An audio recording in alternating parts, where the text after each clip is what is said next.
Are you guys ready to learn something about tonight? So tonight, very specifically, I'm going to have a chat with you guys. We're going to do two conversations. The first conversation is all about the chemicals in the brain. Now, the brain basically has four key chemicals. These four key chemicals make us feel better, make us happy. You know, there's a massive difference if you give someone a very long hug, how you feel, to when you go for a run, how you feel, when you eat chocolate, how you feel. All of these concepts do have an effect on the brain, and they produce chemicals. So firstly, I'm going to do a short training around what are these chemicals all about? How do they function? What do they do for us? What happens when we don't have enough of them? And how do I get more of them if I don't have them produced in my brain naturally? So that's what this chat is going to be.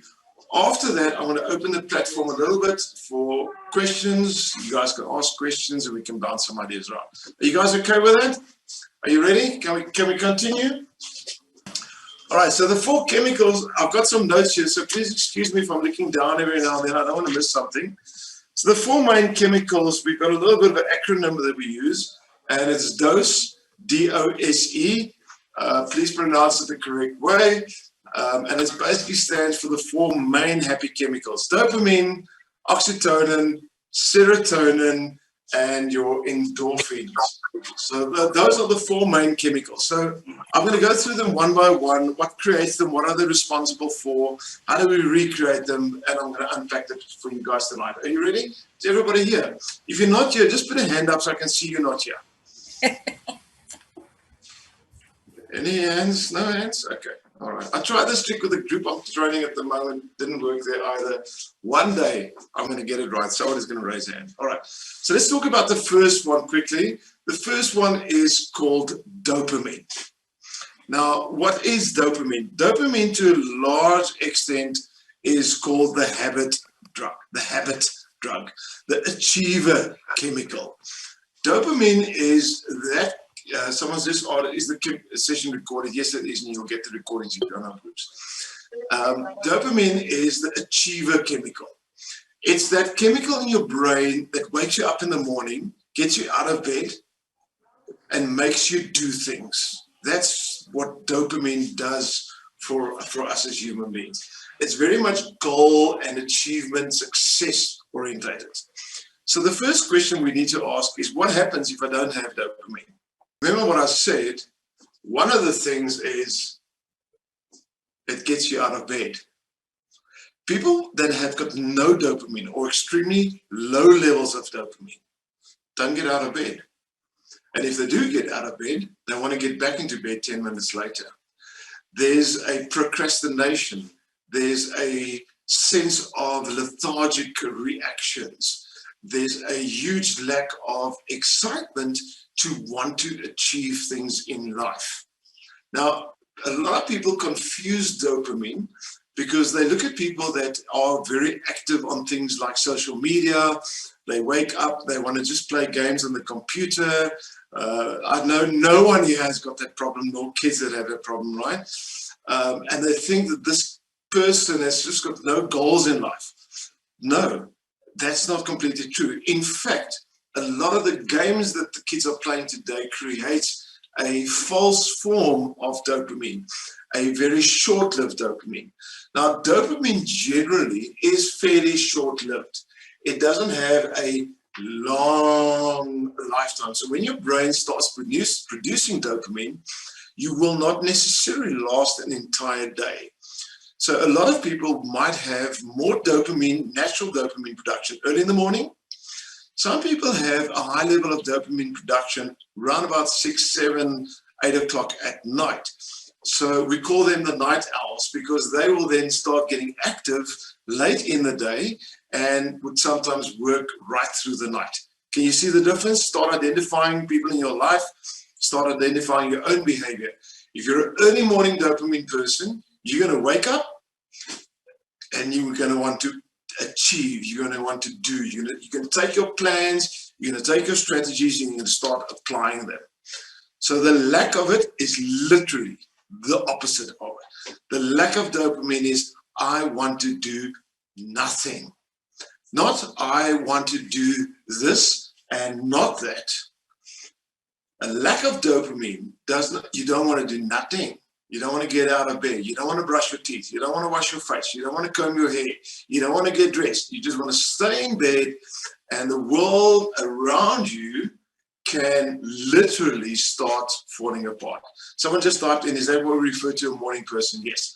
A lot of people that are morning people have an early production, depending on the time of the day, that start producing dopamine. Which one is better? Neither. They are what they are. So what is the downside? Well, how do you notice if someone's got a high lack of dopamine? The first thing, obviously, is they're not going to really be enthusiastic. There's going to be very little excitement, enthusiasm, passion, anything where they need to do something. One of the signals that we're starting to see now in our society with the people that have got quite a lack of dopamine is they spend a huge amount of time sitting on a couch, looking slightly down with this thing in front of them.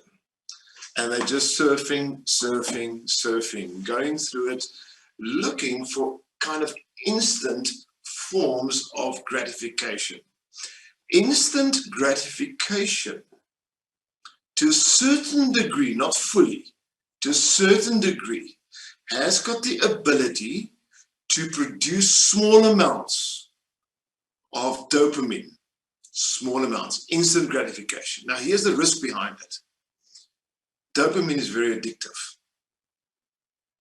Dopamine is very addictive. If you really have a lot of dopamine, you love it. So if you look at people that are very goal and achievement orientated, those irritating people that wake up 4 hours before the rest of us, they go to sleep 4 hours before we do, and they're just like energized and productive the whole time because they're very goal orientated. They have very high levels of dopamine. But you can get along with small, let's call it small squirts, occasional squirts of dopamine. And you can make it through your day. You can get from one task to the next one. Social media gratification, to a certain extent, does give the brain that feeling. And what is happening at the moment is, because it's the short time frame dopamine satisfaction, it's not giving people the understanding, the ability to realize that we need to put in more energy, more effort over longer time frames. Someone with high levels and consistent flow of dopamine can start a task in the morning, work the entire day, and have that gratification at the end. Does it make any sense? Are there any questions around the whole dopamine concept so far? Don't ask me how to reproduce it. I'm going to get to it now. But just for you guys to understand it so far, is everybody okay with that one? All right, no questions. Cool. So the main question is, how do we get our brains to start producing dopamine? Not by going onto a cell phone, but naturally. The most simplistic way, and probably the easiest way and the best way of doing this, is to start breaking down what you need to do into very small, achievable steps. Now, I just want to share with you guys, this is not something that I just thumb-sucked or read up. I've actually got a bit of a growth in my middle brain, which is pressuring or applying pressure on the part of my brain that's responsible for dopamine production. So what happened a few years ago is my body or my brain almost stopped producing dopamine. And I started seeing the results and the effects of this in my life. I didn't want to get up in the morning. I didn't want to do this. I didn't want to do that. So I needed to find a solution. So the first place we look usually is to chemicals. And I looked at the chemical supplements and things we can take. I went, I'm not too happy with it. Then I looked at plant and herbal supplements, and I did a bit of research on what's the benefits and the gains and the downside. What do we win and what do we lose from it? And I struggled. And I landed on the article. I can't remember who wrote it, but it was a guy with a very similar situation to mine. I read it, I started applying it. This is probably about 3-4 years ago, and I can guarantee you it works. So the simple way is, how do you start? if you've got low dopamine, every morning you wake up, get your goals into small, achievable sizes. So in the morning when you wake up, you want a very small task ahead of you. Now, the problem with that is, in theory, it sounds great. In practice, the problem is I don't want to get up. So even if I have a small task in front of me, it's very difficult to get up. So the way we have to trick ourselves is literally by creating some kind of reward, a carrot in front of the donkey to make it move. Something that's going to give me a feeling of feeling good. So one of the things that I used to do is, now I know if you look at my body, it doesn't look like it. I'm a chocolate addict. I love really high quality dark chocolate. I love it. I love it. So what would I do? Very simple. I would break a couple of blocks from a slab and I'll put it a couple of meters from my bed. But between me and the chocolate, I would pre-establish the previous night already the things, the tools, be it a pen, be it a paper, be it my computer, be it a cycle pants, be it a paintbrush, whatever it is, whatever task I needed to do the first thing that morning, that small task, I would place whatever is needed for that task between myself and the reward. So in the mornings when I wake up, my eyes would scan the area. I'll see the things I need to do, and I'll see the piece of chocolate. Now, I'm a chocoholic, so for some reason, what this did to me, it got me out of bed. It was a small task, usually something that takes me about 15 to 20 minutes. I would do it, and then I would have the reward, the satisfaction. Here's the key. Here comes the key. The satisfaction of achievement. And what that started doing, slowly but certainly, it started increasing my dopamine levels in my body. So I kept doing this fairly consistently over a time frame. And I remember waking up one day, I forgot the previous day to sort of preset, all the stuff I need to do. But I got out of bed and I just started doing. I just started acting. I just started achieving. Because I taught my brain very slowly that the moment there is something in front of me I need to do, there is some level of reward. And my brain, to a certain degree, got addicted to the reward. But getting up and doing told my brain, I'm producing. And the brain very often then starts responding by producing dopamine. So it's a requirement to act, but it's also, and this is a key again, a result of acting. I hope that makes sense to some of you guys. So, for people that, let's assume you want to go to the gym tomorrow. You want to wake up an hour earlier and you want to go do something. You've got these goals, you've got these challenges preset in your mind that you really want to achieve. Because of possibility of a lack of dopamine, you might find yourself not doing that. There could be a variety of other reasons, but if that is the reason, one of the tricks is, let's say you want to go to the gym tomorrow morning. Take your gym clothes, take it out of the closet, put it on the floor, 2 or 3 meters away from the bed, put your shoes down there, everything else. Then ask yourself, how can I reward myself when I'm done with the gym session? Take whatever that reward is. Now, you know what? It could be that you just want to play with your pet. It could be that you want to go and watch a great movie. Then write it down on a piece of paper, take a picture of it, take the actual item if you can, whatever it is, and place it a little bit distance away. So between you and the bed and the reward, you've got this item and you've got the reward there. So what it teaches your brain, second level, is when I get up and do something, there's a positive outcome. I'm going to say that again. It teaches your brain when I get up and do something, there's a positive result. Does that make sense to anybody? You guys getting that? You're gonna try it? Now, the concept behind it is the reward that you enjoy. Please, guys, don't go put a box of chocolate down on the other side if gym is what you want to achieve. Don't go and put a bottle of wine if sobriety is what you want to achieve. Please ensure that the result of it, or the award, the celebration at the end, is a healthy kind of celebration. You don't want to go and destroy what you just achieved through the actual celebration. So I'm sorry, some of you guys, some of you went, okay, I'm going to be sober today, so I'm going to celebrate with a bottle of wine. No, that's not what I'm referring to. So just make sure your celebration is a logical, healthy kind of celebration. Is that okay? All right. I really hope some of you guys got this. Guys, dopamine is really such a cool thing. Someone just said, how about if I want to achieve $1 million? I'm not sure what you mean by a million rands, $1 million, $1 million goals. Same rules apply. You need to break them down. There's a concept I teach. I just want to answer on that quick question. There's a concept I teach. You cannot achieve 1 million goals in life.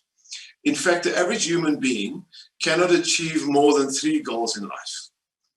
Whatever you want to achieve, you need to break things down into small, realistic, short-term, in front of you, achievable goals. There's a wonderful old saying that says, how do you eat an elephant? Bite by bite. Anything you want to achieve in life, you need to make it smaller, so it's a small, achievable step. All right. So we're not talking about goals and only achieving goals tonight. We are talking quite a lot about the chemicals, and that's where I would like to stay and sort of keep the conversation. So just a little bit, a last add-on that's on my notes. I told you guys I had notes tonight. I hardly ever talk from notes, but I don't want to forget anything. There's a second thing that assists in the dopamine production, and that is recognition and celebration. I did speak about the celebration. When I put a self-reward out there for myself, I literally give myself recognition that I have achieved, that I'm a champion, I'm capable. That is a very subtle but an extremely powerful internal subconscious conversation that is an absolute requirement. Think about it from a different angle. What if you believe deep-rooted in your identity that you are not capable of achieving? Would you attempt to achieve something else? No. Now, unfortunately, the world we live in, we're not surrounded by millions and millions and millions and millions and millions of people that keep telling us that you're a winner, you're a winner. Most people in our surroundings, most people in our society really would prefer to tell us, I don't think you're going to make it. They don't always tell us very directly, but they do tell us a little bit subtly. You know, if you go to school, you get a report card. Most people don't really focus on what you scored high on. They look at what you scored low on. In the work environment, if we go for a performance review, it's called a performance review, but it's actually a performance non-performance hiding. I've never met anybody that's really excited about going for a performance review, simply because the world we live in would much rather beat you with a baseball bat than give you a reward for just being an achiever. So sometimes we need to be our own achievers. We need to be our own people that reward ourselves for what we've really achieved. And when we celebrate, when we put that celebration, that little bit of reward down, we are literally teaching our brains over a time frame that I can. If my identity, the core belief I hold on to is I can, then it's much easier for me tomorrow morning when I wake up to start doing. Capish? Everybody got that one? I hope you got that one in the bag, and I really hope that one. I'm a big fan of dopamine. The downside of dopamine is the lifespan it has. You know, in the chemical world, dopamine is known as also the quickie. It comes and it goes very, very quickly. It doesn't have a great sustainability to it. There are other chemicals that are more sustainable, and we're going to get to them now. So, in fact, I'm going to get to the best one right now. So the second chemical, the happy chemical. And I'll spend less time on these because I'm 20 minutes in and we've got an hour and I still want to do a whole session for questions. The second happy chemical. So remember I had the word dose, D-O-S-E. First one, D, dopamine. Second one, O, oxytocin. Oxytocin. Not oxymoron, not the oxygen thief one, oxytocin. All right, so oxytocin, its nickname or its easy name is called the hug drug. The hug drug. Now, one of the character traits of oxytocin, which is totally different to dopamine, oxytocin lingers. It's got a longer shelf life. If your body starts producing it, it stays in the system longer. It dissipates slowly. So by the nickname it has, the hug drug, who here thinks they know how do you reproduce it? All right, now I see a couple on the screen. Anton, I hope that's not your sister, but your wife or your girlfriend next to you. Would you mind just showing us how oxytocin must be produced? The hug drug, come on now. Doesn't want to show us. All right, so how do you reproduce oxytocin? Hug. Hug. There we go, Roselda. Angeli, good girls. All right, oxytocin, the best way to replicate oxytocin. Hug. Just hug. Touch. Intimacy. Now, there's different ways of hugging, you know. There's a way of hugging a complete stranger. It's like, and your whole body goes, ugh. That's not the hug I'm talking about. I'm talking about the hug when you come and you you almost want to like cuddle, and that physical touch really happens and it's just there. Now, have you ever seen a mother hold a newborn baby?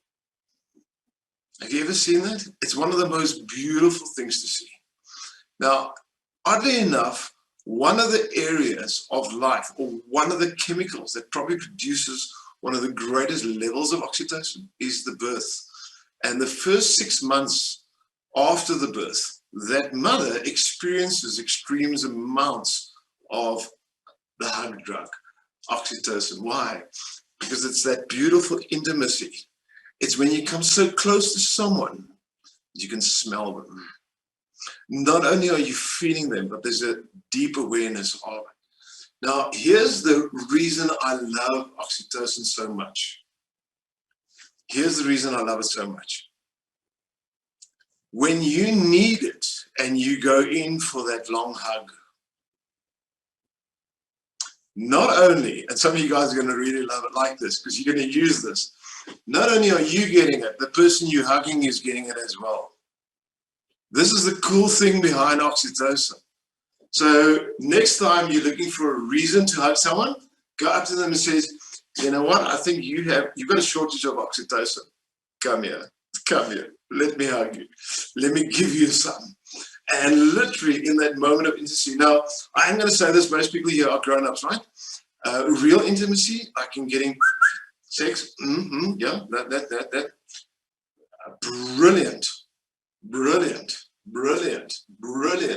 way of producing.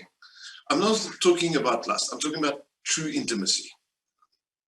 And you know what? You understand the difference. You're all grown-ups, right?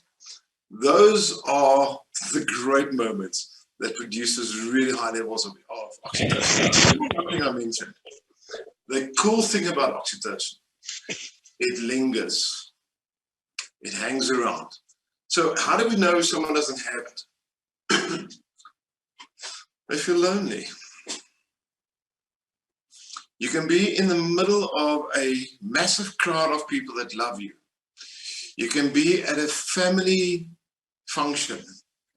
People that love you, that care about you, can surround you. They can be in the same room as you. And you're going to feel lonely. Hello? Now, when lockdown came, a lot of people around the world started experiencing a lack of oxytocin. And it started giving them a sense of loneliness. Now, the problem with loneliness is it's the sister or the brother of depression. They lie very close to each other. The symptoms are extremely similar. But loneliness is not necessarily depression. Loneliness is closer to just sadness than what depression is. But a huge amount of people actually confuse the two, and they don't really fully understand the difference. So there are people around this world that I talk to that will sometimes tell me, Dion, I feel depressed. And when I start unpacking their lives and the, what's happening in the average day, what you'll find, nobody hugs them. There's no moments of doing something pleasurable. There's no moment of sharing moments of intimacy. So if you come across someone like that, and I see some of the guys are trying to be very smart and run ahead here, and sort of come up with the solutions, and that's cool. So there's a simplistic way on how can you synthetically get your body or your mind to start reproducing oxytocin. So let's assume for a moment there's no one to hug, and you're alone on a business trip in another country, alone in a hotel. Please don't sit there and go, I think I need some oxytocin, and go downstairs into the lobby and hug a stranger. In some countries, they might just lock you up if you do that. So, there's other ways of getting around it. So what are the ways? Number one, give someone a gift. Give someone a gift. When you give someone a gift, again, one of the benefits of it, it produces oxytocin for both people, for the giver and the receiver. Both people are feeling that sense of intimacy. Just give someone a gift. So I love the following statement. There's a shortcut to oxytocin. Next time you see a street vendor that's struggling, give them a really good tip. Buy their product and pay double for it. And notice how your own oxytocin levels start increasing. Now, someone just asked, what about pets? Well, if you really want to be intimate with your pets, Rihanna, I'm sure you can. No, hugging animals, if you're an animal lover, your pets, absolutely. I've got dogs. I see them absolutely as my kids. I get the same kind of sense and chemicals produced when I hug them. Horses, obviously, people that swim with dolphins, for example. If you have a pet spider, I'm not too convinced it's going to produce oxytocin if you hug it. I think there's sort of certain pets that are better. With young children, things like teddy bears. If you go into some people's rooms, there's like a massive amount of teddy bears around that can produce oxytocin. But here's the one thing I want you guys to realize. It's not pure oxytocin. It's the shadow. It's a false form. Every chemical that is produced in your brain also has a shadow chemical. So the shadow chemical is not as powerful, it's not as lasting, and doesn't have the same effect. All right? Does it make sense? All right. So a sense of, how do you know you lack it? A sense of loneliness and a feeling of rejection.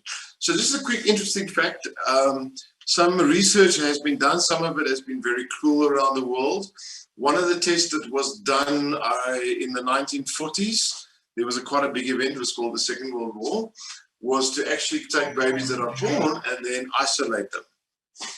Now, here's a concept that I want you guys to realize. You know that if a baby is born, it cannot survive 2 years without human touch. In fact, some people say 6 months. Oxytocin is absolutely a requirement for our survival. If we don't have oxytocin, our systems, our bodies starts breaking down. You will find someone that's been isolated for a long time. Certain organs will just start failing naturally. It's a very strange phenomena. So we know that oxytocin is something that's an absolute requirement for the human body to be sustainable and to survive. Cool, got that one? I was faster with oxytocin. Yeah, also needed to build trust. Yeah, obviously that is. Yes, you're right there. All right, next one. You guys ready for the next one? Serotonin. So what's the nickname for serotonin? The nickname for serotonin is the leadership hormone.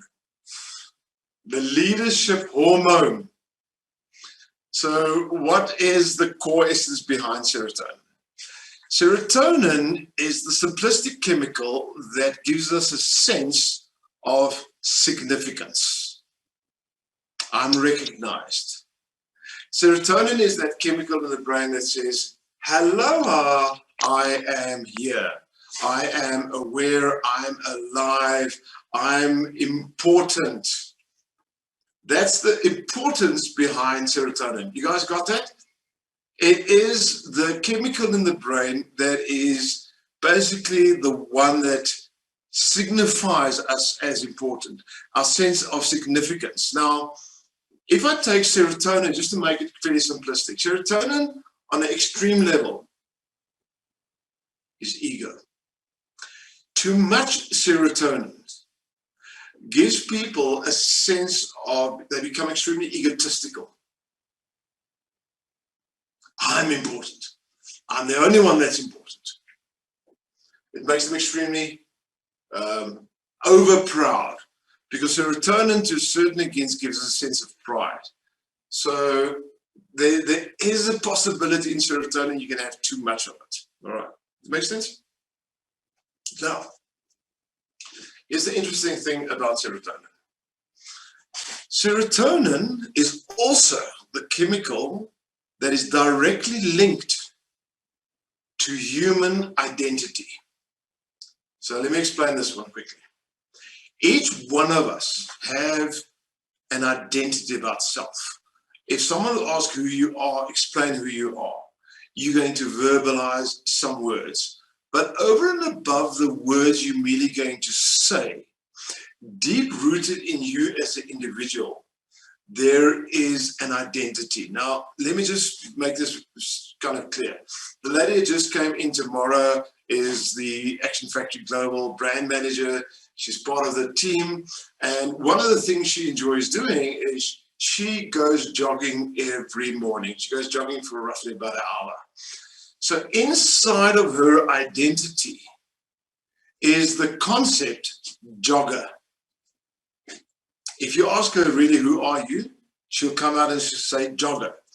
Now, if you talk to a jogger, are there any joggers here, by the way? Any other joggers? You know who you are if I talk about you. There's a couple of character traits about a jogger. A jogger will go on holiday. They'll pack their running shoes and their running shorts.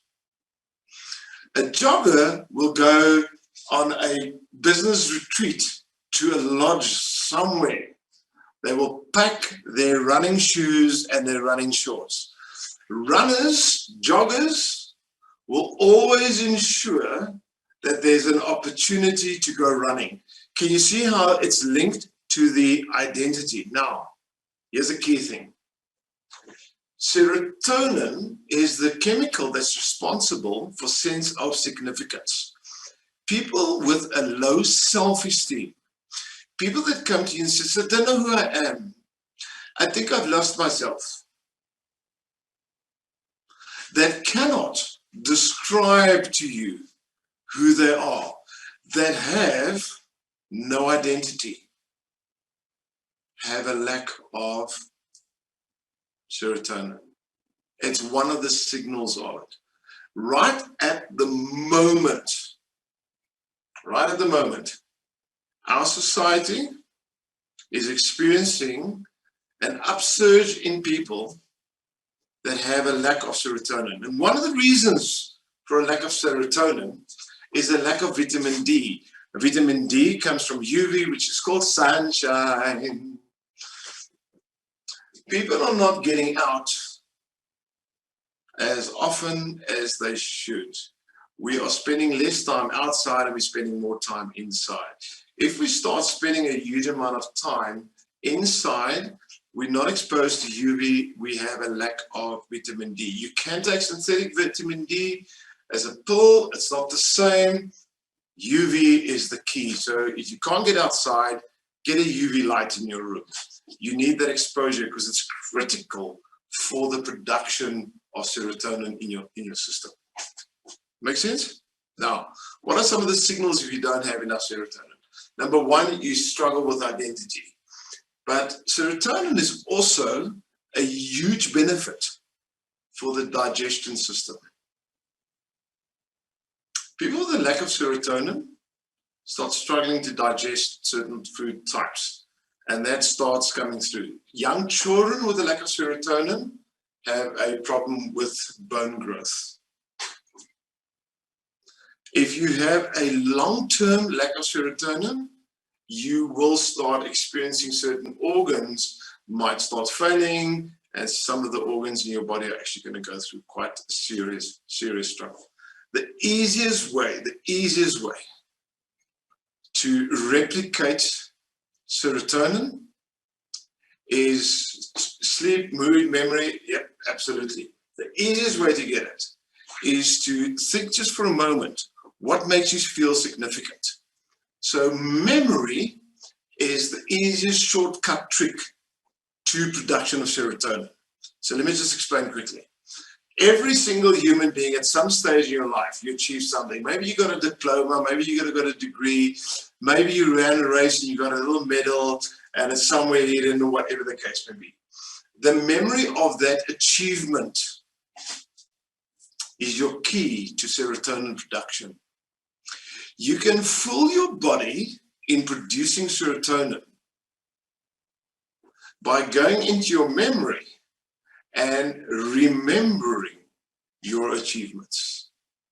So what you could do, which is a really, really great way of replicating this, is every time you have some kind of achievement, if you get a certificate, awesome. If you don't get a certificate, go onto Google or go onto a platform somewhere, recreate some kind of a certificate for yourself. Put your picture on there, put a date, put a medal, whatever. Print this thing out, have it laminated, and go and file it somewhere where you can get to it later. Have a massive file somewhere in one of your drawers and call it My Serotonin. My Serotonin. All right. When you start going, I'm losing my identity, I don't know who I am, I just don't feel like a leader, I don't feel like the achiever, I'm not sure that I'm being recognized in this world. People look at me, but they don't see me. It's as if I'm a ghost in their presence. That I can talk to them, and it's like they just look away and they talk to someone else. Go pull out your serotonin file and start going through it. Allow your memory to go back to those feelings, so that your memory can recreate that experience inside of your brain. Remember, your deep subconscious doesn't know if it's a memory or if it's happening at the moment. There's no differentiation between that. So if you pull that memory into your mind, you are actually experiencing it as if it's happening. Your body says, serotonin time, and it starts producing. Interesting one, that, yeah? Yep. Guys, we need serotonin. If you don't get enough of it, you will start getting sicker. It's just one of those concepts. All right, let me make sure I didn't miss anything. All right, here's one thing that I do want to sort of still mention about serotonin. Sorry, someone just thought bright light. It's technically not bright light, it's UV, specifically UV. You need those UV rays, Dennis. Just something quickly. If you're a great leader and you've got a healthy sense of self, I'm not talking about a big ego, I'm talking about a healthy sense of self, like a really good leader should. You are an inspiring person. In other words, you've got the ability to walk into a room, raise other people up, make them feel better, make them feel significant. Not only do you produce serotonin for yourself, you're helping others, because serotonin is contagious. Great leaders, when they enter your presence, make you feel great about yourself. Great leaders of serotonin factories. There are some parents that have got this ability to raise their children, where their children have got a healthy, well-balanced self-image and concept of self. Very often, if you go analyze the parents, you will notice that they've got a healthy level of serotonin. Yep. Make sense? All right. Next one. Last one. And this is the big addiction chemical of the brain. Who can guess which one this is? The endorphins. The runner's drug, it's also called. The natural painkiller, the endorphins. An extremely addictive chemical. It is called the runner's high, simply because in your endorphins, the area of life or the time they kick in the most is when you're in extreme pain or high levels of stress. Those are the two areas of life. Now, we call it the runner's drug because I don't know if you guys have seen anybody run, marathons, these 100 kilometers, these really long days. Have you seen them come over that finish line? They've been running for like 7, 8, 9 hours, some of them 3 days almost, these poor guys. They come over these lines. You can see the pain. Their bodies are in total cramps. They can hardly move. They run like a distorted skinny man, a hunchback mix or something. I don't know what's wrong with these guys. They've got this expression of pain. And as they go over the line, they've got this glee expression on their face. It's like just happy. Those are the endorphins kicking in. Now, here's a secret about endorphins that very few people realize. Because endorphins kick in under stress. Now, how do we know I'm an endorphin addict? Well, either you like running or something similar, or you leave important tasks that you've got a whole month for the last 30 minutes. And then you go, I'm going to do this, you jump in and you do it. If you get given a task on a Monday morning that's got to be in by Friday, if you're the typical person that waits right up to that last minute when it's due, you are an endorphin junkie. It is literally what you're doing is you're putting yourself into a position so that there's extreme levels of stress are created. So the endorphins kick in. You're an endorphin junkie. Welcome to the world. Oh my goodness. How many endorphin junkies are here? Let's just see quickly. Either running or those last minutes. I love it. Oh, there's so many of you. All right, someone just said, what's adrenaline, endorphins? Very similar. Endorphin is more specific than adrenaline. Adrenaline is much short-lived. Adrenaline is more of a fight-flight type of chemical, where your adrenaline is more of a fight-flight. It's short-lived. Adrenaline, actually too much of it is really bad for you. Your body can actually go into a shock state. With endorphins, your body will not necessarily go into a shock state. We don't really get that addicted to adrenaline. A lot of people think they do. We get addicted to the endorphins. That's the difference. So your brain produces endorphins, but your body, your muscles can produce adrenaline. So there's a slightly difference in where the factory is based. All right. So what can replicate endorphins? Apart from going for a run or procrastinating up until the last minute, so one of the best ways of producing endorphins is by laughing from your belly. Laughing from your belly. I'm not talking about, I'm talking about those laughs that come right down here, somewhere in the bottom, and you like, those really old Father Christmas kind of video laughs. The guys with the big tummies, they drink way too much beer, when they laugh, they laugh differently. That's one of the best ways to really start producing endorphins. So guess what? A lot of grandmothers have a high level of endorphins because grandchildren make them laugh. Grandfathers, grandmothers, they're quite lucky because they can't go running so far and they've got no jobs to really produce the stress. So the grandchildren can start laughing. Then it's this fake laughter. Laughter coaching around the world became quite popular. And one of the reasons is because of the endorphin production that it produces. It's a really great way of producing endorphins.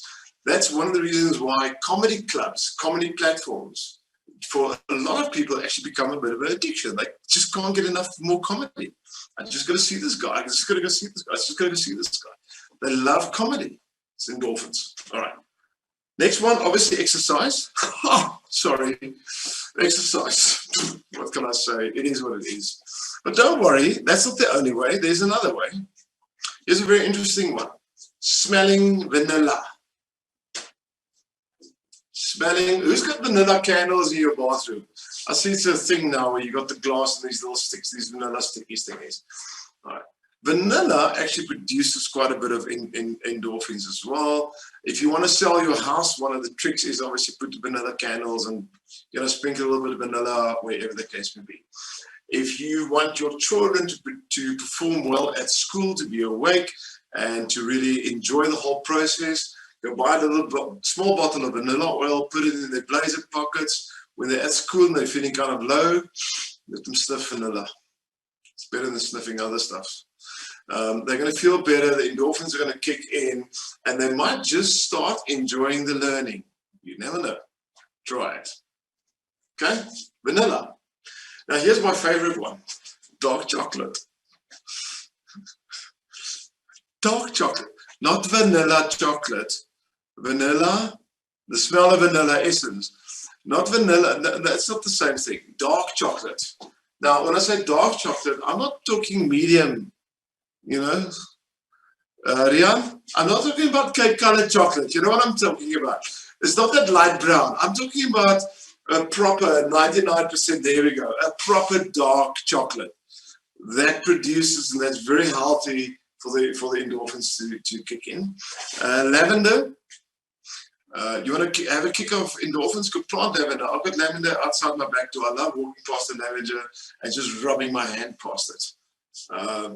Okay, well, my neighbor is also called lavender. I don't know that. No, I'm teasing. Just rubbing your hand past it, over it, touching it, getting that smell into the air is really healthy. It really works well for endorphins. Children that get things like exam stress, exam anxiety, I love teaching them whilst you're studying. Teach your brain to enjoy the process, smell the lavender or vanilla oil. If you go into a classroom and you need to write an exam and you want to just calm down, feel better about everything, take that and start just smelling the lavender. So someone said smelling pure essential oils, very specific oils. Vanilla and lavender are your two strong ones. Lemon can have an influence. So in your garden, if you've got something like a lemon verbena, if you know plants, they only sort of really have leaves half of the year, but brilliant. Walk past, smell it, break the leaf, smell it, really works well. All right. The last one, and this is also one that I really enjoy, spicy food. Peri-peri chicken. Yay, man. Hey, kicks in endorphins, big time. Who of you guys have noticed, this is something that I noticed a while back, I enjoy eating chicken. I love the white meat. I really enjoy eating chicken. And if you put a meal next to me or a chicken, sort of half a chicken is like a really, really big meal. But take a huge amount of peri-peri and throw it on there. And watch me eat that entire chicken. I don't know who else. It's almost as if you tend to eat a little bit more when you're eating that spicy food. The reason is quite simple. Anybody experience that? If you eat spicy food, just show me by show of hands. Come on, where's all the mamas that make the curries and the like spicy food? Come on, you know what I'm talking about, yeah? So here's the thing about spicy food. Because the endorphins start kicking in, You start enjoying the process. And in that moment, you get addicted to the process of the endorphins being produced. So whilst you're eating, you're going, oh, this is like, oh, I want more. What you want more? Not food. You want more of the production. You might as well just take the bottle of peri peri and take a slug out of it. You know, it's going to give you the same experience. So just be aware of it. Now, someone's put in there, it burns twice. Just so you know, when it goes into your system, it produces the endorphins. Second time around, it's not producing endorphins. That doesn't give you the same high. I'm sorry. All it gives you is, hey, nah, ouch, ish, this wasn't very lekker. So just so you're aware of it. But any kind of spicy, really spicy food, especially those spicy foods where you start sweating, those endorphins are producing, they're producing. So when do I really want this? When I want this, I want to use a little bit of a trick. Now, right at the beginning, I said there's two things that tend to be the factory for endorphins, and that is our natural bodies want to protect us. Endorphins are actually a protective chemical. It protects us from pain, it protects us from stress. Now, interesting concept. Nobody wants stress. Yep. Did you know that the one factory is stress and the other one is exercise? If you are stressed when you exercise, because stress could produce endorphins, and we can get addicted to the endorphin produced when we stress, and then we start stressing more, and we start looking for reasons to stress. And if there's nothing to stress about, we start thinking that I'm really stressed because there's nothing to stress about. You know, why are you worried? Because I've got nothing to worry about. You've heard that saying, yeah? So how do you break that cycle? Very simple. Replace the endorphin produced by stress by the endorphin produced by exercise. So when you go into a stress state, start exercising. Start exercising. What is going to happen is you're going to teach your body, I need the endorphins, and on a subconscious level, the way I get it is through exercise. Plus, it's going to diminish your stress levels, and you will have a healthier and a more balanced life. Everybody got that one? All right. Those are your 4, that's 8. Don't see double. Those are your 4 happy chemicals that the body produces. I hope some of you guys learned something. If you are on our groups, the Conversations with Dion groups, then what we'll do is we will post the clip on there. It's being recorded, so I'll upload it to YouTube tomorrow at some stage, and then we'll share it onto those groups. If you're not on one of those groups, make contact with one of us at Action Factory and get onto that group.